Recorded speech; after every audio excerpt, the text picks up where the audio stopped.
অমুককে দেখেছেন, তমুককে দেখেছেন, আমাদেরকে দেখেন এবার, বলছে না?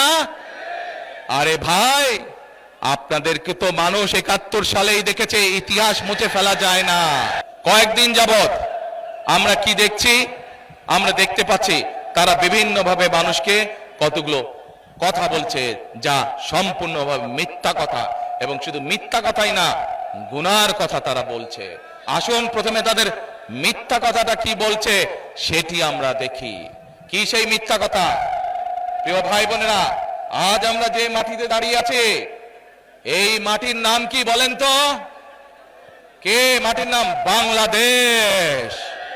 এই মাটির নাম কি? বাংলাদেশ।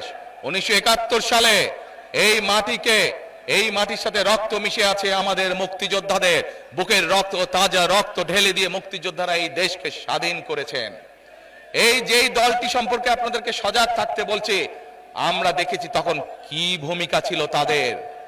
যদি তাদের ভূমিকা সেই সময় দেশের পক্ষে থাকতো, যদি তাদের ভূমিকা সেই সময় দেশের জনগণের পক্ষে থাকতো, তাহলে লক্ষ লক্ষ মানুষ শহীদ হতে হতো না।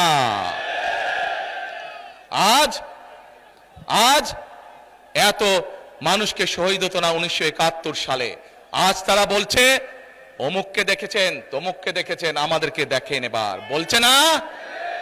আরে ভাই, আপনাদেরকে তো মানুষ ৭১ সালেই দেখেছে, ইতিহাস মুছে ফেলা যায় না। ৭১ সালে মানুষ দেখেছে আপনারা কিভাবে দেশের বিপক্ষে অবস্থান নিয়েছেন, তারপরে লক্ষ লক্ষ মা বোনের সম্মানহানি হয়েছে। ৭১ সালে দেশের মানুষ দেখেছে আপনাদের ভূমিকার কারণে এই দেশের লক্ষ লক্ষ শহীদ মুক্তিযোদ্ধা শহীদ হয়েছেন, মানুষ, অনেক মানুষ পঙ্গু হয়েছেন।